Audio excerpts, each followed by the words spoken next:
4차 산업혁명과 함께 도래를 하고, 이것은 이제 과학기술이 발달함으로써 모든 것이 근본적으로 변하리라고 하는 얘기는 널리 얘기가 되어왔습니다. 문제는 이것이 대학에 어떻게 영향을 미칠 거냐, 그것은 곧 우리가 미래 사회에 인간의 삶이 어떻게 될 것이냐를 이해하는 데서부터 출발을 해야 된다고 생각합니다. 뭐 아시는 바와 같이 교육 방법이 이렇게 변하기 때문에 이 그 무크랄지 코세라, 칸 아카데미 이런 걸로 보면 과연 대학이 이런 거에 대한 준비를 하고 있느냐, 온라인 강좌, 무크 이런 부분에 대한 준비가 사실은 매우 소극적이고 매우 느리게 진행이 됩니다. 야, 우리 국립대학으로 보면 뭐 아시다시피 저희 국가의 규제와 재정의 이 불안정성 이런 것들 때문에 이 엄청나게 빨리 변하고 있는 미래 사회에 대학이 유연하게 대처할 수 있는 시스템이 국립대학이 되어 있느냐, 안 되어 있다, 이렇게 진단할 수가 있습니다. 아시는 바와 같이 지금 최근에 이제 이 국가 장학금 제도가 등장을 해가지고 고등교육 예산 대비해서 보면 2000년에 국립이 61%였던 것이 2015년에 29%로, 사립에 대한 소위 2015년 국고보조금이 5조 6천억인데 이 국립대학에 대한 것은 3,594억, 이 정도로 우리는 결국은 이 국립대학의 정체성, 국립대학에 대한 정부의 기본 정책에서 이 근본적인 이 검토와 고민이 필요하다, 이렇게 생각을 합니다. 이 대학 재정 지원 제도를 우리 모두 지금 겪고 있는데, 지금 연간 2천억 원 이상의 국고 보조금을 지급받는 사립대학이 전국에 4개가 있습니다. 국립대학보다 훨씬 많이 받습니다. 자, 소프트웨어 중심 대학 사업을 미래부가 추진했는데 13개 선정했는데 그 중에 10개가 사립대학입니다. 지금 미래사회 우리가 얘기했는데, 미래사회는 소프트웨어가 결국은 지배한다는 거 아니지 않습니까? 그런데 소프트웨어가 지배하면 그 소프트웨어 중심 대학을 만들면 교육부는 우선적으로 국립대학을 소프트웨어 중심 대학으로 보내고 사립대학은 필요에 의해서 이 정책적으로 선택하고 추진하면 되는 겁니다. 프라임 사업 뭐 더 얘기할 필요가 없습니다만은 공과대학이 없는 대학에 프라임 사업을 주었습니다. 그리고 이제 그 학교들도 고민일 건데, 학과나 단과대학을 이제 프라임 사업 선정되기 위해서 만드는 2013년에 프라임 사업은 끝납니다. 새로 만든 학과, 단과대학 어쩔 겁니까? 19년 이후에. 코아 사업이 보면 그 인문학을 증진시킨다고 했는데, 국립대학 중에도 거점대학 중에도 탈락한 대학이 있는가 하면 특수목적대학, 외국어대학, 한의대에다도 인문학 진흥 사업인 코아 사업을 주는 겁니다. 이런 식의 소위 이 일관성과 원칙 없는 재정지원 사업 때문에 평가에 대한 재정지원 사업을 수주하기 위한 노력, 이것 때문에 대학은 사실은 피로에 젖어 있는 상황으로 왔다. 그래서 이제 그동안에 보면 늘 재정지원 사업과 연계해서 교육활동을 개편하려고 하는 이런 노력들을 함으로써 국립대학이 정책적 자율성, 재정적 안정성 이런 부분이 결국은 문제가 됐던 것이죠.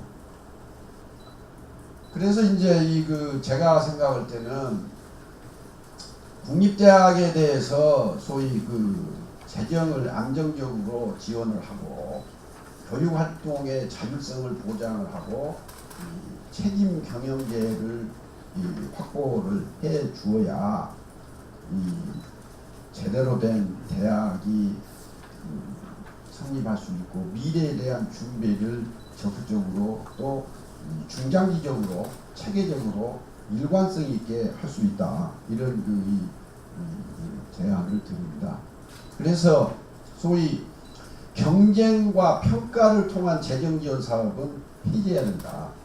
지금 지방자치단체든 정부 기관들을 보면 매년 이 예산을 편성하는데 편성된 예산을 편성하면서 부처 교육부 심사를 다 받고 국회 심사를 받고 그 다음에는 이제 확보된 예산을 1년 동안 이게 추진을 하는 거거든요.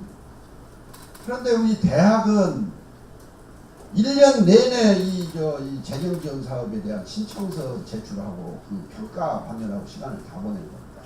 그래서 지금 지방자치단체나 정부 기관처럼 거점대학, 지역중심대학, 또 교원 양성대학의 각각의 역할과 특수성에 따라서 기준과 지표를 제시하고 각 대학이 중점적으로 하고 싶은 일이 있으면 그 프로그램을 만들어서 교육부와 협의해서 예산 편성에 반영을 하고 국회와 상의를 하고 해서 그걸 일관성 있게 소위 버텀업으로 대학이 선택과 집중을 할 수 있도록 대학이 스스로 경쟁력을 제고하기 위해서 할 수 있는 방법으로 가야 국립대학이 미래에 대한 준비를 할 수 있다, 그런 생각을 합니다. 그래서 대학의 소위 규모와 기능에 따라서 자율성을 줘야 되고, 그렇게 될 경우에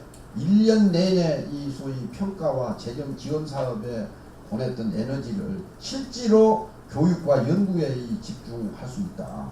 거점국립대학의 경우에는 연구와 교육과 이 산학협력을 다 해야 되기 때문에 그 나름대로의 계획을 제출을 하고, 지역중심대학은 지역중심대학대로, 교원 양성대학은 그대로 하고 추진할 수 있다. 지금 기초학문이 중요하다,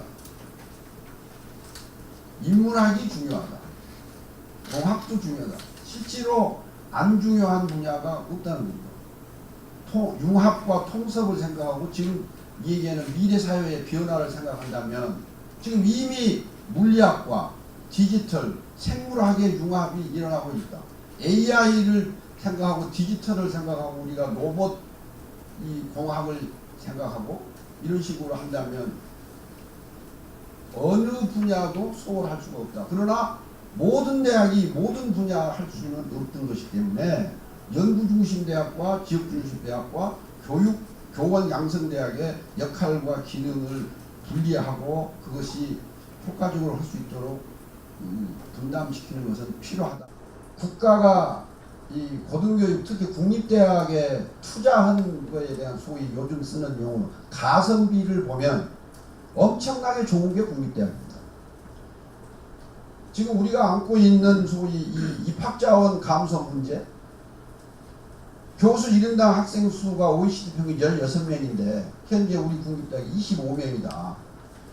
지금 교육의 질과 선진국 수준의 교육을 얘기한다면 최소한 국립대학은 더 이 1인당 교수 1인당 학생 수를 줄여야 된다. 이런 측면에서 오히려 지금 위기라고 얘기하는 이것을 기회로 생각하고 국립대학에 대한 자율성과 가장 중요한 부분은 앞에 제가 말씀드린 재정 지원 시스템을 근본적으로 바꿔야 된다. 이 정도를 말씀드리고 또 같이 토론하도록 하겠습니다. 감사합니다.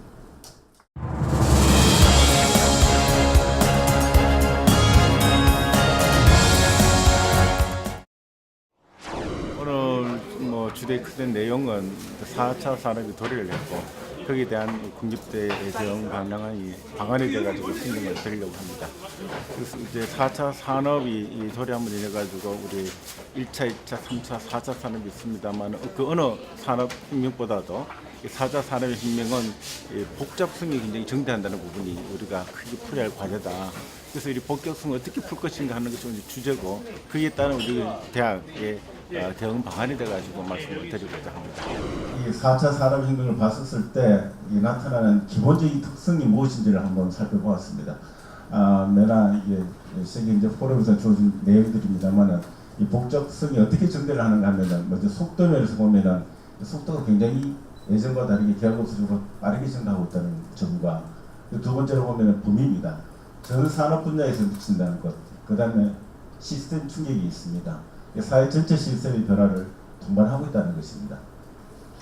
그래서 우리가 이 기본적인 특성과 기술적 특성을 융합했을 때 나타나는 우리 사회적 변화가 크게 아시죠? 조금 전에 말씀하셨습니다만 산업화 구조라든지 노동 시장의 변화가 크게 대두될 것이다.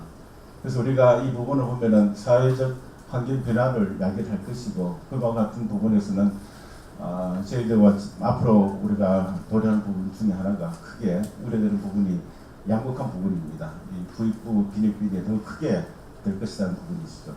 그래서 우리가 그와 같은 사회에 대응하기 위한 공감이라든지 창의력이라든지 협력 교육의 증대가 아마 더 필요하다는 부분이 이야기되고 있습니다. 먼저 산업 구조 변화가 어떻게 날 것이냐, 그것이 과거의 우리 산업 경제와 지금 우리가 나타난 부분을 우리 공유 경제라고 합니다만은 핵심적인 어떤 플랫폼 기반에서 경제가 나타난다는 겁니다. 그러니까 과거와 다른 형태의 이제 산업 기반 나타나기 때문에 그 중요한 요소는 과학기술 발전을 인해 가지고 아마 우리가 도래된 현상을 이렇게 볼 수 있습니다. 이번에는 노동 시장의 변화입니다. 여기서 조사된 자료에 의하면 약 한 475만이 약 2020년 내래 아마 사라질 것이다라는 부분입니다. 일자리 생산하는 부분이 굉장히 생각보다 느리게 지금 우리가 증가하고 있다는 부분인데 그 이유 중 하나는 저는 이렇게 생각해 봅니다. 과학기술 발전에 따른 우리 인간의 발전 속도가 좀 우리 사회 전체의 시스템이 따라가기인데 조금 기업 때문에 발생한 현상이 아닌가 하는 생각을 해봅니다. 그래서 4차 산업혁명이나 교육 시스템을 한번 살펴보았습니다. 그래서 우리가 4차 산업혁명을 준비하기 위한 5대 요소별 국가 순위를 살펴보게 되면 한국이 첫 번째 그 노동시장의 유연성이라든지 교육 수준, 교육 혁신 수준, 인프라의 유연성, 법률 시스템의 5대 요소에 있었습니다. 그 중에 그 교육 수준과 혁신 수준을 살펴보면 23위와 19위를 가리키고 있습니다. 이 말은 많이 부족합니다만 저희들이 도전의 과제가 많다는 것을 또 그런 현상을 나타낼 수도 있습니다. 그래서 이거 사회적 문제에 대한 전반적인 인식이 필요한데 아마 제가 알파고와 같은 전반의 경기가 우리 사회 시스템에 준 충격이 굉장히 컸었고 그것이 우리 사회 변화를 인식하는 데 크게 도움이 됐다 저는 그렇게 생각도 해봅니다. 그래서 지금 이때까지 과제에 4가지 과제를 그러면은 어떻게 우리가 대응 전략을 마련할 것인가. 지금까지 해왔던 부분들을 종합적으로 설명드리면은 이 전략 그림을 보면은 이 본원적 과제와 그다음 지원적 과제를 크게 구분할 수가 있고요. 이 전략 방향은 핵심 역량과 교육 기술, 변화 관리, 그다음에 재원 확보 순으로 되겠습니다. 거기에 따른 우리 전략 목표와 그다음 실행 과제가 있습니다만 전략 목표는 핵심 역량에서는 미래 사회 수요 기반 인재 양성이 되고 있고요. 그럼 교육 기술 보면은 학습 효과 및 교육 효율성 제고가 되겠고, 변화 관리는 조직의 유연성 및 민첩성을 제고하는 부분이 있고, 재원 확보는 정부 지원 및 민간 투자를 유도하자는 것입니다. 그래서 우리 핵심 역량은 우리 4가지로 이렇게 구분을 하였습니다. 나중에 나오겠습니다만 사회 정서 학습 기술 함량이 필요하다. 이거는 세계경제 포럼에서 조사한 내용들입니다. 그다음 두 번째는 산학협력 교육 모델이 강화가 필요하다. 이 부분 아시다시피 우리가 지금 학교에서 학교에서 지금 하고 있는 교육 방식이 시험과 그 다음에 어떤 프로젝트를 같이 겸하고 있습니다만은 그것이 시험이라서 과거의 어떤 지식을 테스트하는 것이라고 보고 있고요. 프로젝트는 미래에 대한 어떤 연구라 이렇게 본다면은 그 순위가 프로젝트 기반이 앞서가면서 취업이 보완하는 뭐 그런 형태의 우리 교육 방식이 바뀌어야 되지 않겠나 하는 부분을 강조하고 싶습니다. 그 다음에 자기 주도적 교수 학습법 강화입니다. 뭐 이거는 뭐 우리가 지속적으로 해야 될 부분이고 평생 학습 시스템 플랜을 수립해야 된다. 워낙 이 사이클이 빠르게 바뀌다 보니 빠르게 바뀌는 그 현상을 대비한 교육도 같이 체계적으로 수립해야 된다는 부분입니다. 그 교육 기술은 뭐 아시다시피 아마 우리 청년들 다 알고 있을 거 보고요. 이 변화 관리 부분에 보면은 이 부분이 참 어려운 부분이다 저는 이렇게 보고 있습니다. 이 변화의 어떤 비전을 구성원들과 공유를 했었을 때 이 변화가 결국 사람의 변화가 모든 변화라고 저는 보고 있습니다만 그런 부분들이 저희들이 조금 투자할 시간이 없었다는 부분이 저는 충격으로서 느끼는 부분이다 이렇게 말씀을 드립니다. 그 다음에 지금 우리 교육 기반, 교육 제도 또는 규제 계획이 있습니다만 지금 우리 규제라든 이런 부분들이 사회 시스템이 빠르게 변하는 그러기에 맞는 어떤 규제 철폐 이런 부분도 필요하지 않나는 생각을 해봤고요. 재원 확보는 아마 나중에 또 다시 말씀을 드리겠습니다. 그래서 우리가 그 4차 산업 우측에 보면은 4차 산업혁명 국립 대응 전략 매트릭스라고 했었습니다만은 이 세로 측은 전략 유형이라고 볼 수 있습니다. 이게 지원적 과제와 본원적 과제고 전략 특성을 보면은 유형과 무형 형태로 이렇게 한번 대비를 해봐봤습니다. 먼저 말씀하신 우리 사회 정수 학습 기술 교육을 강화해야 된다 이렇게 말씀드립니다만은 이게 우측에 나와 있는 부분입니다. 아까 말씀드렸듯이 이 복잡성이 굉장히 전개되기 때문에 여기서도 첫 번째가 복잡한 문제를 해결하는 기술이 필요하다는 것이 조사가 되었었습니다. 그래서 아마 이 부분은 지금 사회에서 필요한, 기업에서 필요한 내용이다 이렇게 보면은 우리가 교육하는 방향도 아마 기업에서 원하는 형태의 교육이 좀 필요하지 않나는 생각이 듭니다.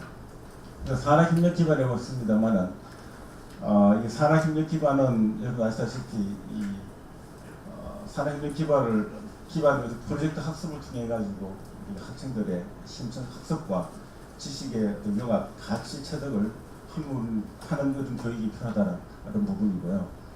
근데 여기서 우리가 강조하고 싶은 부분은 뭔가 하면은 지금 현재 우리가 지식을 전달하는 교육보다 이와 같은 프로젝트 베이스로 하는 그 학습 방법이 비용이 굉장히 고가 비용이라는 부분입니다.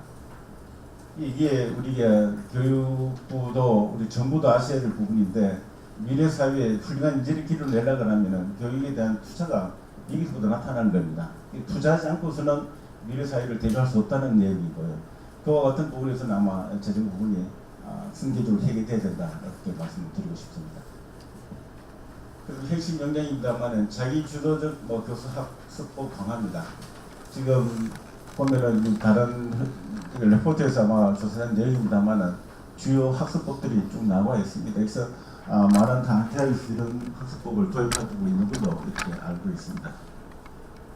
아까 우리 지휘총장님도 말씀하셨습니다만 대학 교수의 어떤 역할이 지금 많이 갈수록 바뀌어질 수밖에 없는 상황에 저희들이 직면하고 있다는 것이죠. 그 다음에 그 엔텍 활용 제고가 있습니다. 아시다시피 다양한 기술들이 많이 개발이 되었고요. 그래서 효과적인 방법은 아마 여기 있는 기술들을 활용해야 된다는 부분이고 이 부분은 그 다음에 이 트랩 그러니까 교육기술 로드맵이라고 얘기를 합니다만 지금까지는 우리가 좀 더 선제적으로 대비하는 그런 부분이 좀 적었습니다.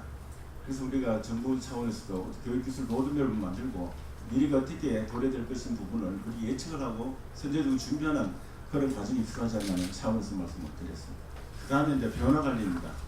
제가 이 경영하면서 느꼈던 부분 중에 하나가 이 구성원들의 어떤 변화 관리라는 부분입니다만은 굉장히 중요한데도 이게 좀 잘 이루어지지 못했다라는 어떤 생각이 좀 많이 듭니다.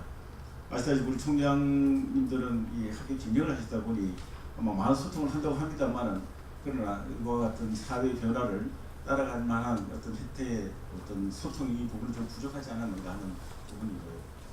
그 다음에 수요 기반에 이제 말씀드립니다만은 지금 우리 국립대에서 새로운 시술학과 하나를 만들려고 해도 굉장히 어렵습니다. 그럼 어떻게 우리가 그 새로운 시술학과를 쉽게 만들 수 있는 어떤 제도적인 핵심을 좀 필요하지 않나 하는 부분이고요. 그 다음에 교수 학습법 핵심입니다.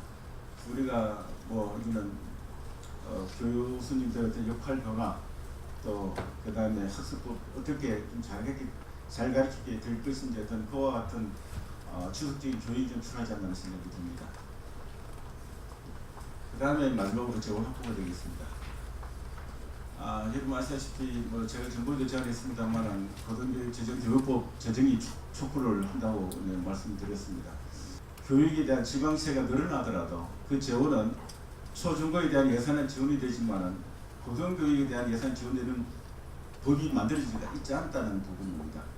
그래서 그러니까 교육비 예산은 늘어나지만은 고등교육 예산이 늘어나지 않는 그와 같은 현실을 저희들이 법적으로 만들어서 아마 타결을 해야 되지 않겠나 이렇게 생각이 들고요.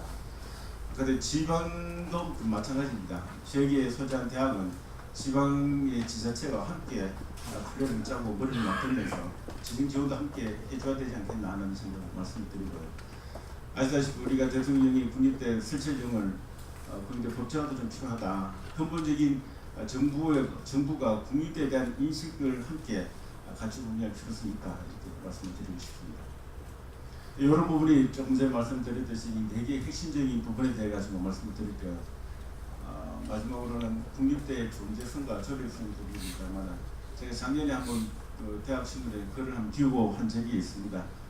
그래서 이게 지금 뭐 워낙 사회가 빠르게 바뀌다 보니 지금 우리 미래를 선도하기 위해서는 다시 우리가 기본으로 돌아가 가지고 대학의 존재성과 전립성을 고민하면서 미래의 이 이래와 같은 복잡한 실태를 풀어갈 때다 이렇게 말씀을 드린 적이 있습니다.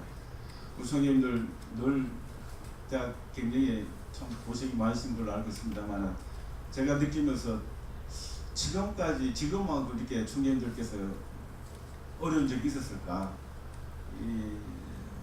지금 우리가 사회 변화가 빠르게 진행되고 있습니다. 변하고 있습니다만은 그와 같은 변화의 길목에 아마 여기 계신 총장님들이 운이 좋게도 또 운이 나쁘게도 이렇게 함께 있어가 또 고민하고 있다는 부분에 또 우리 이런 자리가 그런 자리가 아닌가 생각이 듭니다. 김청해 주셔서 감사의 말씀을 드립니다. 예, 감사합니다.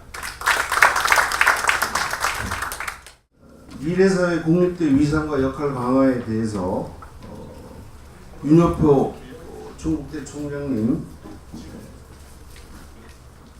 권태환 안동대 총장님, 이상경 경상대 총장님, 태범석 한경대 총장님 네 분이 지적 토론을 하시도록 하고, 자, 그러면 우선 충북대 총장님부터 토론 발표를 시작하겠습니다.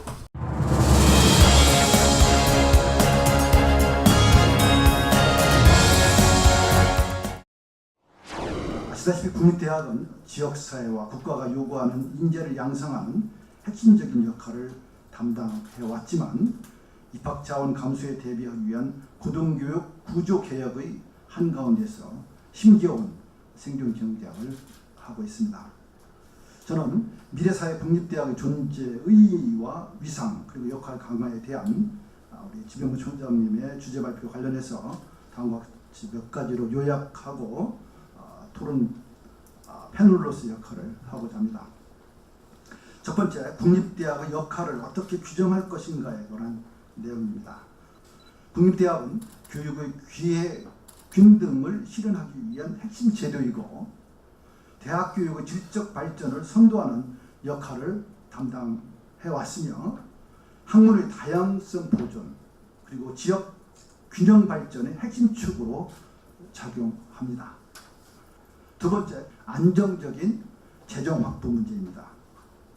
거시적 측면에서 고등교육의 전체 예산은 GDP 대비 1%를 확보하자는 것이 우리의 목표고 수건인데 국가 장학금을 제외하면 0.47%에 그치고 있고 또한 국립대 재정은 감소하고 사립대학의 지원은 오히려 증가하고 있으며 또 아시다시피 지방대의 지원은 감소하는 반면에 수도권 대학들에 대한 지원이 늘어나고 있고 그래서 더욱 국립대학은 어려워지고 있는 형편입니다.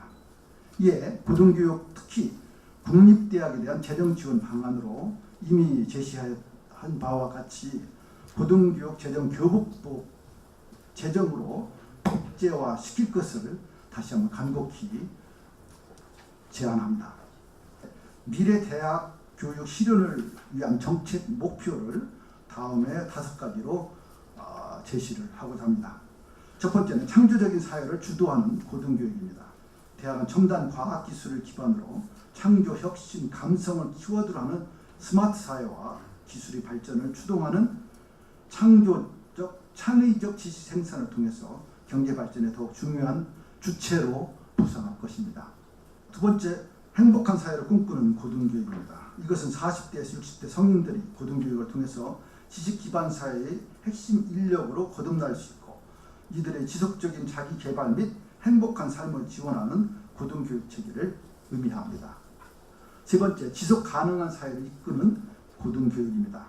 대학은 경제 성장과 사회 안정 및 통합, 환경 보전 문제에 대한 혁신적인 해결 방법을 주도할 수 있는 풍부한 자원과 인력을 활용해서 지속 가능한 사회의 핵심 역할을 담당하게 될 것입니다. 넷째, 조화로운 사회를 실현하는 고등교육입니다. 우리나라의 고등교육은 대외적으로는 아태 지역 통합과 글로벌 인재 양성 체제 구축을 통해서 영내 국가들의 조화로운 경제 발전에 기여하고 대내적으로는 통일 한국의 새로운 도약을 이끌 수 있도록 고등교육 체제를 개혁하며 고등교육 형평성 제고를 통한 한국 사회 구성원들이 조화롭게 살아갈 수 있도록 할 것입니다. 이에 따라서 다양한 국가와 지역에서 유학생을 선발하고 외국어 교육을 강화하며 학생들의 활발한 해외 연수 등을 통해서 국제화에 대비해야 할 것입니다. 미래 대학의 패러다임 변화에 우리가 적극적으로 대응해야 합니다. 미래 대학의 패러다임은 조직 형태가 가르치는 조직에서 학습 조직으로, 학습 주체가 교수 중심에서 학습자, 수요자 중심으로, 학습자가 수동적인 학생에서 능동적인 학습자, 그리고 공간 개념이 강의실 학습에서 탈시간, 탈공간, 그리고 유비쿼터스로 패러다임이 변화할 것입니다. 또한 상호작용 형태가 혼자만의 학습에서 상호작용 및 협력 학습으로, 시간 개념이 선형적, 순차적 교육 과정에서 다차원적인 경험으로, 또 학습 형태가 정형화된 학습에서 현장 중심 및 문제 해결 능력 강화로, 그리고 졸업생이 학생과 동문에서 학습 공동체의 평생 회원으로 패러다임이 변화할 것입니다. 대학들, 특히 우리 국립대학은 중대한 도전에 직면해 있고 또한 위기에 처해 있습니다. 이러한 문제를 해결하는 데는 많은 최우선적으로 재정이 요구되고 있습니다. 이제는 교육부와 정부와 국립대학 관계자, 우리 리더들이 진솔하게 머리를 맞대고 앞으로 미래 국립대학 역할과 지원 방안에 대해서 이런 논의를 시작해야 할 때라고 생각합니다. 국립대원 앞에서 거론한 명확한 미션 정립을 통해서 각 대학 중점 분야 중심으로 혁신적인 변화를 도모하고 국립대학 간 연합과 협력을 통해서 국립대학의 역할을 강화해야 할 것입니다. 국립대학들은 국가의 안정적인 재정 지원 하에 각자의 명확한 비전을 설정하고 고용 및 사회 공헌으로 이어지는 고등교육 과정을 디자인하기 위해서 나름의 혼신의 노력을 다해야 할 것입니다. 감사합니다. 저는 그 지명문 총장님께서 말씀하신 내용을 바탕으로 하면서 저의 의견을 조금 제시를 하고 마지막에 우리 국립대학의 미래 역할과 위상을 강화하는 방안 한 가지를 제안을 하고자 합니다. 우선 그 국립대학의 기본적인 기능 중에서 고등교육의 보편성이라는 그런 기능이 있습니다. 현재 대학 진학률이 70 내지 80%가 달성되어 있으니까 고등교육의 보편성이 이루어지지 않느냐 국립대학이 담당하는 천만의 말씀이죠. 사립대학의 대학 정원이 80%를 차지하고 있으니까 국립대학이 그런 고등교육의 보편성 기능을 달성하리라고 보기 힘들 것 같습니다. 그리고 두 번째, 국가의 특정한 목적 달성을 위한 국립대학의 기능을 들 수가 있습니다. 프라임 사업과 같이 사회 수요 인재 양성 목적을 아까 지 총장님께서도 말씀하셨습니다만은 대부분 사립대학이 차지해버리기 때문에 국립대학이 국가 특정 목적을 달성하는 기능을 달성하기가 굉장히 어려운 사회가 되었고요. 그 다음에 기초보호학문의 학문적 발전 선도라는 기능이 있습니다. 이건 국립대학이 어느 정도 달성한다고 볼 수는 있는데 이건 오히려 역설적으로 얘기하면은 사회 수요형 맞춤 인재들을 사립대학이 다 차지해서 그쪽으로 인원 이동을 다 해가 버렸기 때문에 할 수 없이 그걸 국립대학이 어쩔 수 없이 담당하는 측면이 이게 특별히 육성이 되어서 담당하는 기능이 아니라고 생각합니다. 그 다음에 학생들이 선호하는 20위권 대학 안에는 서울대학을 제외하고는 국립대학이 한 군데도 없다고 합니다. 우리 교수님들이나 우리 학생들이 뭐 그렇게 외웁디다 서고연 서성한 이런 식으로 외우는데 그 외우는 20위까지 아무리 외워봐야 국립대학이 없다는 이런 현실이죠. 그럼에도 불구하고 우리 국립대학은 이 우수한 이런 서열화가 되어 있는 상황에서 우수한 학생을 모은다는 것도 물론 중요하지만 가능하면 우수한 학생을 모아야 하겠지만 학생을 모으고 그 다음에 이 기본 역량이나 창의성을 향상시켜서 선진국처럼 졸업을 어렵게 하는 쪽으로 이런 국립대학이 역할을 해가지고 더 나은 인재를 사회에 공급하는 그런 측면에 최고 교육기관으로서의 국립대학이 초점을 맞춰야 되지 않겠느냐 하는 생각을 하면서 한 가지 제안드리는 내용이 뭐냐 하면은 가칭 국립대 인재 인증 제도라는 제도를 우리가 한번 만들어 보자. 그래서 어떤 특정한 요건을 갖추고 있는 그런 훌륭한 인재를 각 국립대학이 모두 합심해서 특정한 기준을 만들고 그 일정 기준을 충족했을 때 그 학생들에게 국립대 인증된 인재라고 사회에 공급함으로 해가지고 장단기적으로 국립대학의 위상을 강화하면서 스카이 대학을 넘고 학생들이 선호하는 20개 대학 안에 우리 이 국립대학이 자랑스럽게 이렇게 자리를 잡을 수 있도록 하는 그런 제도를 우리 거점 국립대학뿐만 아니고 지역중심 국립대학들이 힘을 합쳐서 그런 기준을 만들고 제도를 만들어서 한번 실행해보면 어떻게 했느냐 하는 그 다음에 고등교육의 수월성 확보나 인력의 균형 발전과 공급의 측면에도 총장님 말씀대로 고등교육 예산의 60%를 차지하던 국립대가 2015년에는 30%가 되었고 2000년도에 15%를 담당하던 사립대의 고등교육 예산이 2015년에는 역전이 돼서 62%가 차지하고 있습니다. 그래서 고등교육의 수월성 확보나 인력의 균형 발전과 공급 측면에서도 국립대학이 자리를 할 여지가 없어졌다고 이렇게 생각을 할 수가 있습니다. 이러한 점은 국립대학의 학교 수와 학생 수가 15% 내지 5% 감소할 때 사립대는 오히려 16%, 13% 증가하는 현실을 고려할 때는 더욱더 국립대학이 담당하기 어려운 기능이 아닌가 생각을 합니다. 이러한 원인은 우리 국립대학도 반성을 할 필요가 있습니다. 시대의 변화에 능동적으로 적극적으로 대처하지 못한 그런 자성의 목소리가 없지는 않습니다.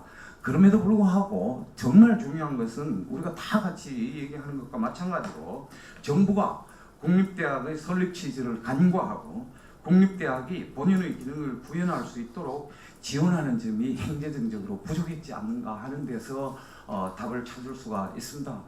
차후에는 정말 고등교육의 공공성 강화 측면이나 취약한 지역의 발전을 위한 지역 교육 여건 향상을 위해서라도 국립대학이 본연의 역할을 수행하고 위상을 강화할 수 있도록 차제에 이 위기를 극복하는 기회 삼아 정부의 행정적 지원이 절실한 사고의 전환이 정말 이루어져야 된다고 생각을 합니다. 제4차 산업혁명이 이미 예고되어 있고 실제 이제 컴퓨터를 통한 가상현실, 증강현실 등의 영향, 그리고 이제 이러한 영향으로 인해서 그 효과가 어디까지일까 하는 생각들이 대단히 제 마음에 깊이 이제 새겨져 있고 의아해하고 있는 현실입니다. 미래 사회의 발전에 대비한 국립대학의 역할과 위상 강화에서 4차 산업하고 관련되어진 문구들이 몇 개가 있습니다. 그 중에서 국가 간 경계의 약화라든지 무커 강자를 활용해야 된다든지 활용과 개발, 그 다음에 이제 공간으로서의 학교의 재태, 사회 수요에 부응하는 프로그램 개발 등 이런 문구들은 모두 4차 산업혁명이 일어날 미래에 대비하여 교육계가 풀어나가야 할 그와 같은 과제들이 아닌가 이런 생각을 해봅니다. 이러한 변화가 일어나는 이유는 주로 이제 사회적, 경제적, 인구적 측면에서 찾아보게 될 것이고 그 중에서도 특히 모바일 인터넷하고 클라우딩, 그 다음 빅데이터와 같은 주요 기술적인 그와 같은 변화가 인구, 사회, 경제 전반에 영향을 미치면서 업무 환경 및 방식의 변화, 신흥국의 중산층 부상, 지정학적 불안감 등의 현상을 가속화시키기 때문일 것으로 분석을 했습니다. 이러한 이제 언급된 4차 산업혁명이 일어난 이유와 그 결과들은 모두 사실은 단순하게 생각해 보면 현재 이제 컴퓨터 기술이 발전되고 발전된 컴퓨터 기술이 결국은 이제 이러한 제4차 산업혁명을 일으키게 된다 하는 이야기죠.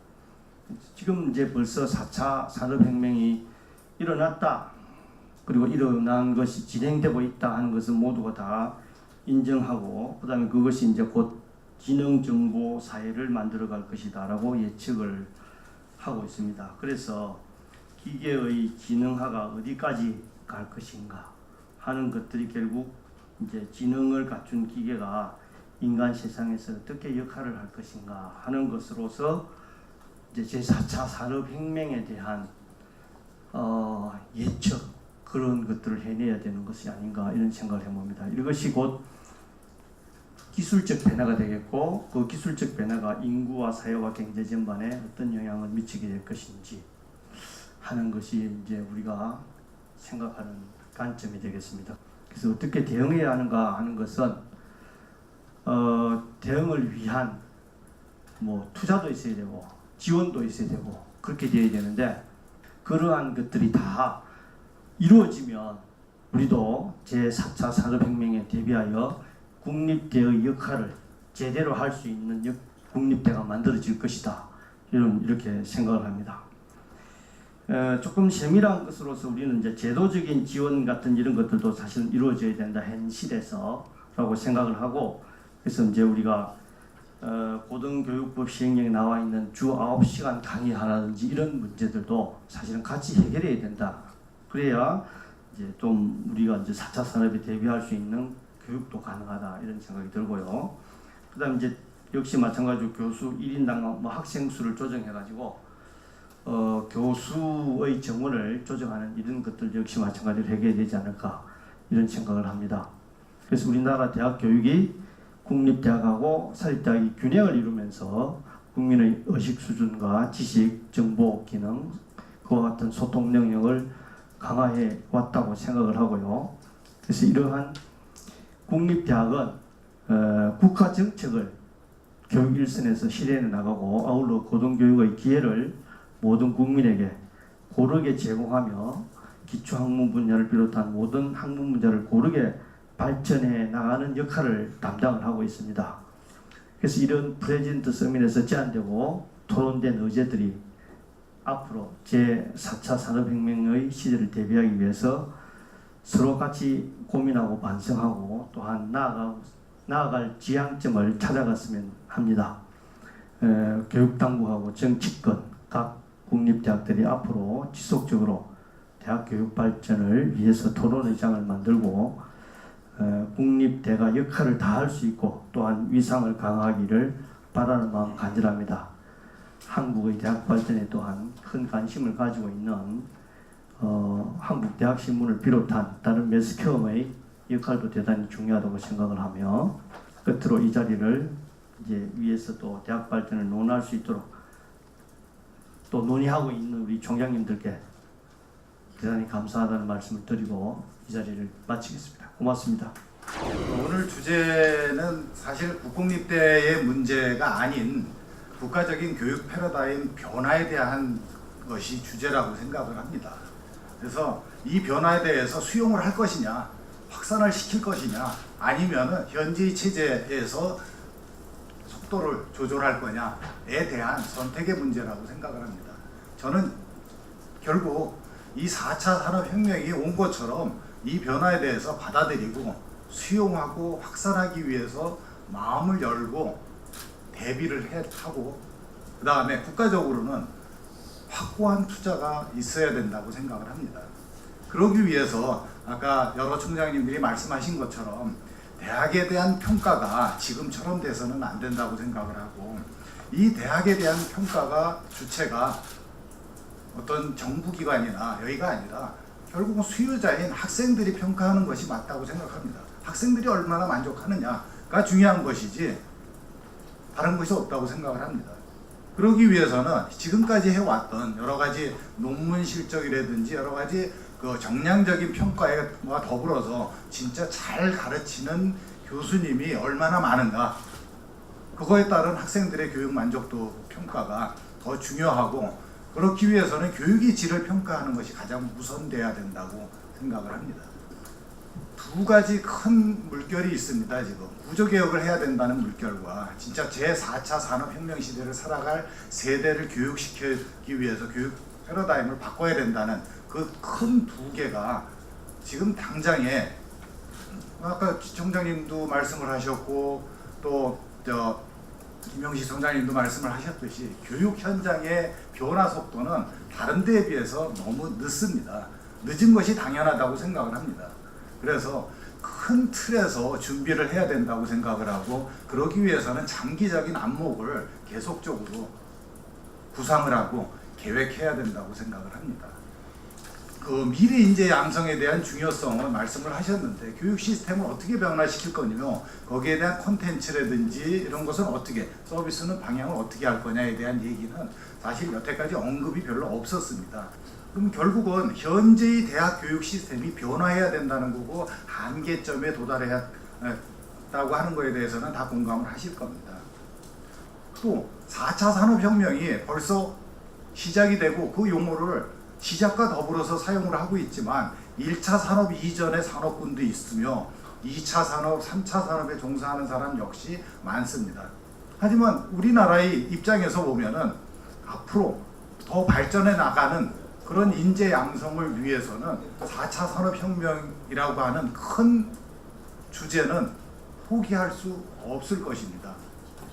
그러면 당연히 대학 현장에서는 인문학이 됐건 아니면 무크를 도입을 했을 때 인문학과 이공계 아니면 현장 실습이라든지 뭐 가상현실을 이용한 교육을 하는 것과 그렇지 않은 학문 분야 간의 조절은 필요하다고 생각을 합니다. 다만 어디를 주로 할 것인가지 어디를 포기해야 될 것은 아니라고 생각을 합니다. 그래서 아까 지총장님도 말씀하셨듯이 역할을 정립을 해야 된다고 말씀을 하셨고, 포기해야 되는 것이 아니라 보호해야 되고 국가적으로 또는 인류애적인 문제에서 이것은 양성을 해야 된다고 생각을 합니다. 그래서 제가 생각할 때 사실 그 어제는 히스토리고 내일은 미스터리라고 하는데 내일 어떻게 무슨 일이 일어날지 정의할 수 없습니다. 또 우리 대학도 어떻게 변해야 될지 모르지만은 저는 그래서 더 우리 총장님들이 또는 교수님들이 우리 대학 구성원들이 마음을 열어야지만 현재의 변화를 혁신으로서 받아들일 수 있다고 생각합니다. 그래서 모든 교육 시스템은 그런 열린 개로서 모든 것을 받아들일 수 있고 어떠한 형태든지 창출할 수 있는 그런 교육 시스템으로 발전이 됐으면 좋겠습니다.